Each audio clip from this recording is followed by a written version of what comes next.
libur panjang bagi anak-anak sekolah telah tiba. Jauh sebelum masa liburan tiba, Prita dan Laura berusaha membujuk ayahnya agar mau mengajak mereka berlibur ke luar kota. Dan yang membuat mereka bersemangat adalah saat Bobby ikut mendukung rencana tersebut. Semalam Bobby mengusulkan agar mereka berlibur ke Bali. Usulan menarik tersebut tentu saja membuat Prita dan Laura melonjak kegirangan. Keduanya belum pernah menginjakkan kaki di Pulau Dewata.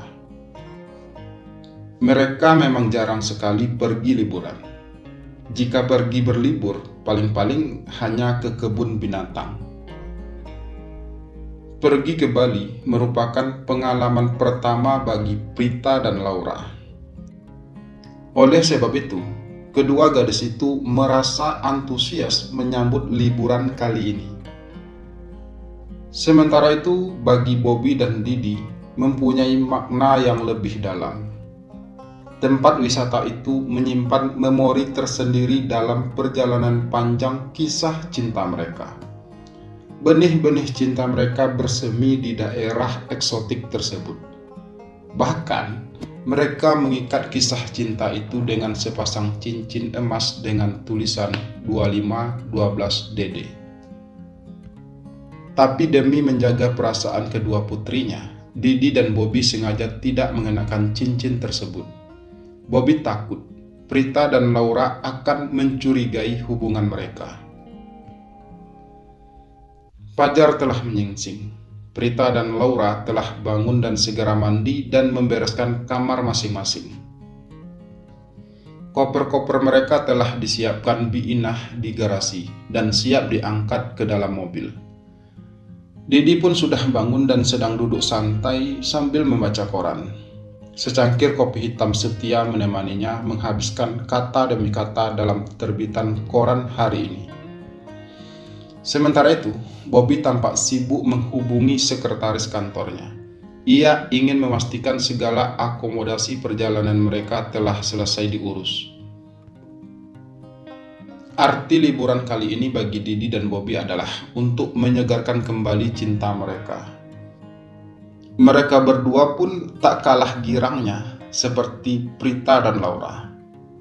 Tapi Bobby dan Didi tak berani menunjukkan perasaan itu di hadapan anak-anak. Kepergian mereka ke Bali ibarat merayakan hari jadi hubungan mereka yang menginjak tahun ke-8. Setelah 8 tahun berlalu, hubungan mereka mengalami banyak peningkatan, baik secara emosi maupun kualitas hubungan itu sendiri. Dulu seringkali muncul rasa egois dan emosi yang meledak-ledak. Kini mereka berdua bisa saling memahami karakter masing-masing. Mereka selalu berupaya mencari jalan keluar yang terbaik bila muncul masalah. Semua itu mereka lakukan demi menjaga keharmonisan hubungan Didi dan anak-anaknya. Didi dan Bobby ingin Prita dan Laura tumbuh menjadi anak-anak yang baik dan tak kekurangan kasih sayang dari ayahnya. Mereka berusaha membuat kedua gadis itu selalu merasa bahagia seperti pesan terakhir Intan. Intan telah menitipkan Prita dan Laura pada kedua pria itu sesaat sebelum ajal menjemput. Hal itu mungkin adalah keputusan yang terbaik bagi mereka pada saat itu. Walau memiliki karakter yang saling bertolak belakang, tapi Bobby dan Didi adalah dua pria yang saling melengkapi satu sama lain. Menginjak tahun ke-8 ini, hubungan mereka pun masih tetap harmonis dan kian mesra. Terlebih mereka memiliki tanggung jawab untuk membesarkan anak-anak. Bukan hal yang mudah mempertahankan cinta yang mereka miliki selama 8 tahun. Kehadiran Prita dan Laura ternyata mampu merekatkan hubungan kasih mereka. Hidup kedua pria itu hanya terpusat untuk kebahagiaan Prita dan Laura. Didi dan Bobby berusaha menciptakan sebuah keluarga yang harmonis dan bahagia, meski tanpa kehadiran sosok seorang ibu. "Ayo sayang, cepetan dong," teriak Bobby pada anak-anak. Bobby sedang sibuk mengatur koper-koper mereka dalam bagasi mobil. Didi yang masih asik membaca koran dan menikmati kopi hanya menoleh sekilas, lalu kembali menekuni koran di depannya. Ia sedang tertarik membaca artikel tentang pertandingan bola semalam. Rupanya, Didi termasuk salah satu fans MU, klub yang memenangkan pertandingan semalam. Bila sudah membaca artikel tentang bola, Didi tak mau diganggu. Bobby tahu benar hal itu. Didi akan sangat kesal ketika rutinitasnya membaca koran terganggu. Dan bila hal itu terjadi, Didi pasti akan membuat mereka terlambat ke bendara. Bobby memutar otak mencari cara agar Didi bisa lepas dari koran tersebut. Ia pun berjalan menghampirinya. "Sayang, please, korannya jangan digoyang-goyang," pinta Didi pelan sambil terus mengamati koran di depannya. Tapi Bobby pura-pura tidak mendengar. Ia justru semakin menggoyangkan tangannya agar koran di tangan Didi semakin bergetar. Akhirnya Didi menyerah. Prita dan Laura sudah memanggil-manggilnya dengan suara keras dari garasi. Rupanya mereka sudah siap berangkat. Bobby tertawa lebar ketika berhasil mengambil koran dari tangan Didi. Ayah dua anak itu hanya bisa tersenyum pasrah. "Ya sudah, kamu pegang dulu korannya sayang. Aku mau cek lagi barang-barang yang akan kita bawa," ujar Didi. Menanggapi ucapan Didi, Bobby pun mengedipkan sebelah matanya dan menghilang ke balik pintu dapur. Ia berniat mencari Bi Inah untuk berpamitan.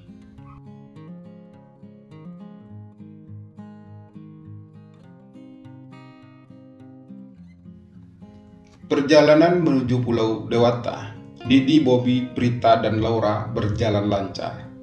Meskipun ini adalah pengalaman terbang pertama bagi Prita dan Laura, ternyata keduanya tak mengalami masalah yang berarti. Sepanjang penerbangan, mereka berempat tak henti-hentinya bercanda dan saling melontarkan ejekan sayang. Gelak tawa dan senyuman terukir di wajah mereka hingga pesawat mendarat. Ketika keluar dari pintu terminal kedatangan, mata Bobby sibuk mengawasi setiap nama yang dibawa oleh petugas hotel.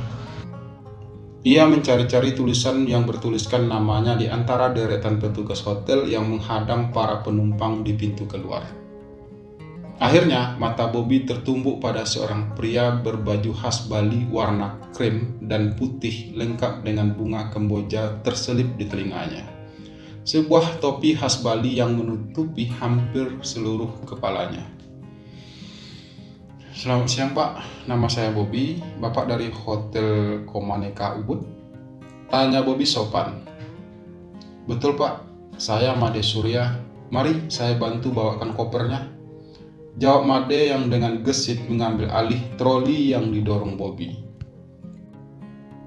Kini semua koper telah berpindah ke bagasi mobil minivan. Mereka berempat segera menaiki mobil tersebut. Didi dan anak-anak duduk di bangku belakang, sementara Bobby duduk di samping sopir.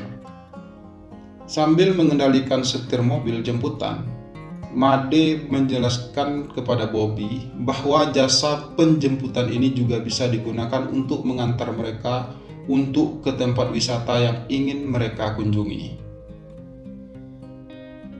"Terima kasih, Bli Made," jawab Bobby dengan sopan. Mata Prita dan Laura tak pernah lepas mengamati setiap pemandangan yang mereka jumpai sepanjang perjalanan menuju Ubud. Sesekali mereka mengajukan pertanyaan pada Didi tentang hal-hal baru yang belum pernah mereka lihat sebelumnya. Kedua gadis itu tampak terpukau dengan keindahan alam Pulau Dewata. Selama perjalanan, Didi terlihat melamun. Ia mencoba mengingat kembali saat pertama kali mengunjungi Bali bersama Bobby. Segalanya terasa berbeda sekarang. Dulu, cuaca sedang tidak bersahabat dan terasa mencekam. Hujan deras mengguyur seluruh pelosok Bali. Suasana itu melengkapi hati Didi sedang bergejolak karena pergulatan batinnya. Sikap Didi memang tak gampang ditebak, namun Bobby berusaha tetap sabar menghadapinya. Didi tak akan pernah menyangka ia akan menerima Bobby sebagai pasangan hidupnya saat ini. Didi tersenyum sendiri mengingat peristiwa yang mereka alami dulu. Ia selalu ketakutan sekamar berdua dengan Bobby. Terlebih saat Bobby sudah mulai meraih tangannya. Namun sekarang ia tak pernah bosan bercinta dengannya. Bobby melirik ke arah Didi. Ia memergoki Didi yang masih melamun. Ia sempat melihat Didi tersenyum sendiri sambil memandang keluar jendela mobil. Bobby pun ikut tersenyum dan ikut memandangi deretan sawah terasering di kanan kiri jalan. Tak terasa mobil yang mereka tumpangi sudah berjalan selama hampir 1 jam. Beberapa saat kemudian mobil berhenti di depan lobi Hotel Komaneka, hotel langganan Bobby. Tempat ini telah menyimpan kenangan dalam kehidupan cinta mereka. Kamar hotel itu pernah menjadi saksi bisu ketika hati Bobby terluka. Di hotel ini pula Bobby melewatkan hampir setiap tahun di hari ulang tahunnya.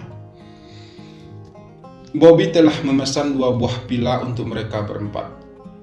1 pila akan ia tempati bersama Didi, dan 1 lagi untuk Laura dan Prita. Kedua gadis itu pun berebut masuk dan mengeluarkan pakaian mereka dari dalam koper. Bobby pun melakukan hal yang sama. Sementara Didi terlihat duduk di beranda depan sambil merokok. Tatapan matanya kosong saat melihat sawah yang terbentang hijau di depannya. Sesekali ia tersenyum. Mungkin ada sesuatu hal yang menyenangkan yang terlintas di pikirannya saat itu. Seusai mengeluarkan isi kopernya, Bobby menyusul Didi dan membawakannya secangkir kopi pahit. Ia meletakkan cangkir itu di atas meja yang terletak di samping kursi Didi. Didi tersenyum melihat perhatian yang Bobby berikan untuknya. Bobby pun membalas senyuman itu dengan penuh kemesraan.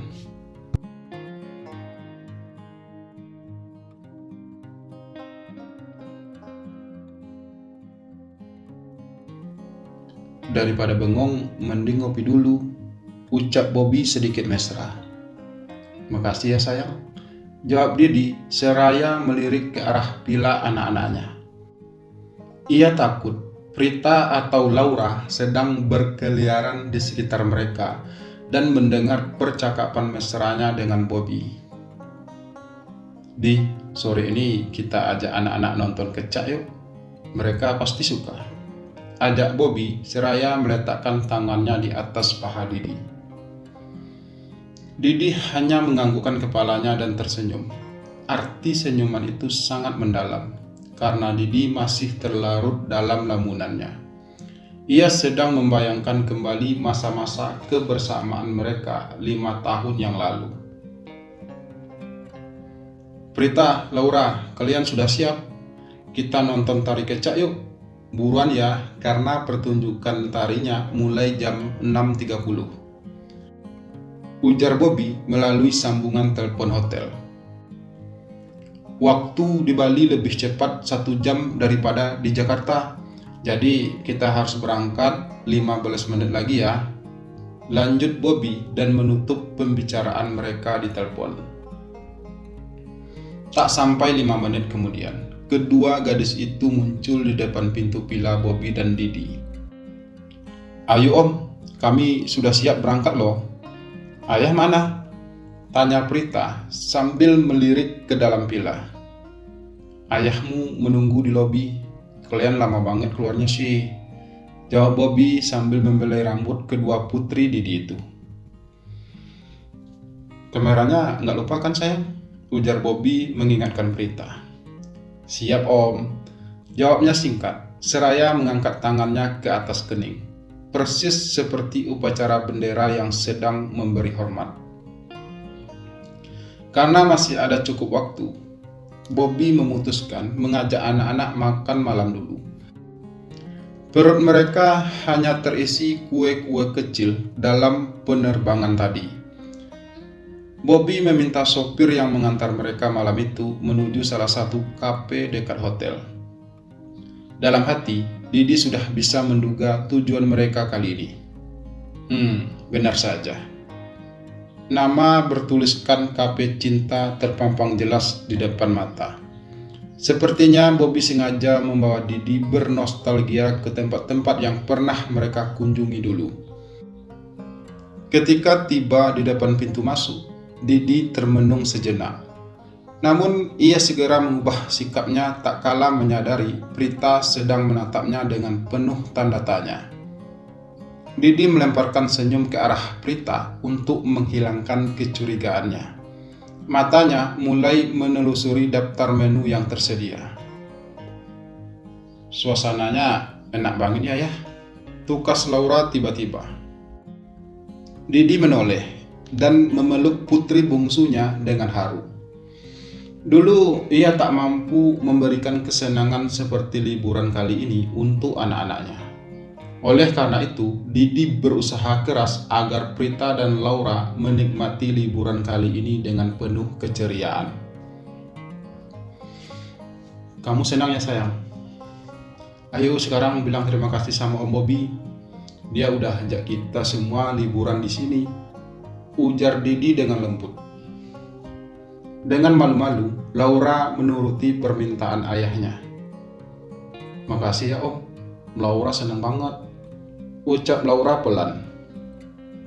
Iya, sama-sama sayang. Liburan ini adalah hadiah buat kalian karena sudah berhasil mendapatkan nilai-nilai bagus di sekolah. Dan mumpung Om Bobby ulang tahun, maka kita merayakannya bersama, oke? Jawab Bobby dengan senyum lebar. Kalian tahu nggak? Seingat Om, Bali tidak seindah saat ini ketika Om sedang di sini sendirian. Sekarang semuanya tampak lebih indah karena kita bisa berkumpul bersama. Jujur, Om sangat bahagia bisa merayakan ulang tahun kali ini bersama kalian. Setelah menikmati santap malam dengan hidangan ikan bakar khas Bali, rombongan kecil itu pun segera berangkat menuju arena pertunjukan tari kecak. Sepanjang perjalanan, sang tour guide, Made, menceritakan sekilas sejarah tari kecak pada Prita dan Laura. Tari kecak memiliki gerakan yang energik. Musik pengiringnya berasal dari bunyi-bunyi tertentu yang dihasilkan oleh pita suara manusia.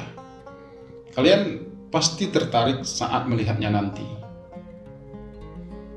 Ucapan Made berhasil membuat mata Laura berbinar-binar karena dipenuhi rasa ingin tahu seperti apa gerakan tari kecak yang barusan diceritakan Made.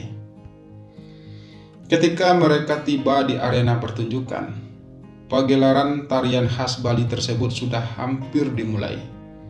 Wajah Prita dan Laura terlihat berseri-seri. Senyum lebar nyaris tak pernah lepas dari bibir mereka.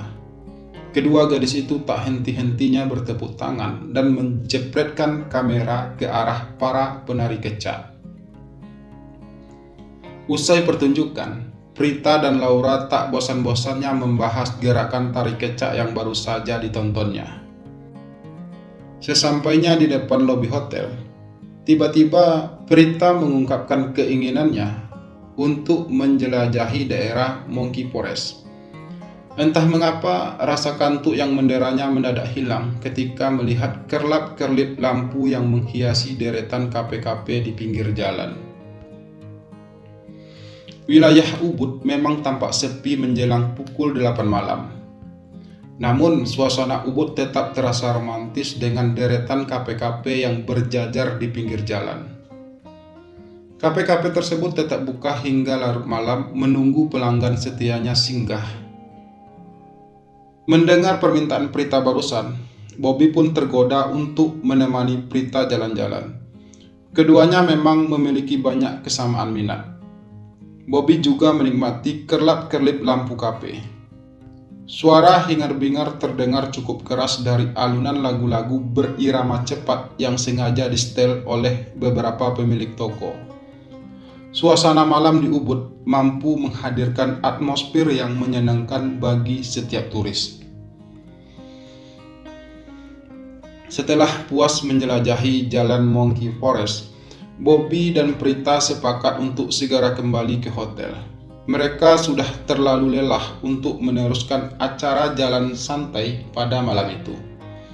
Toh, Prita pun sudah merasa cukup puas dengan pengalaman yang didapatnya hari ini. Sebelum memasuki kamar villanya, Bobby berpesan kepada Prita, "Oke sayang, kamu tidur dulu ya. Besok kita lanjutkan liburan ke galeri pelukis terkenal Antonio Blanco. Setelah itu kita belanja di pasar Sukowati. Di sana kalian boleh belanja apa aja yang kalian suka," kata Bobby dengan santai. Prita melonjak girang mendengar ucapan Bobby. Mendengar suara Prita, tiba-tiba saja Laura bersama Didi muncul dari balik pintu. Gadis itu ikut berteriak kegirangan, tak kala mengetahui rencana perjalanan mereka esok. Tak lama kemudian, Didi meminta agar mereka segera istirahat malam ini. Sebelum meninggalkan villa anak-anaknya, Didi mencium kening dan pipi mereka sambil mengucapkan selamat tidur.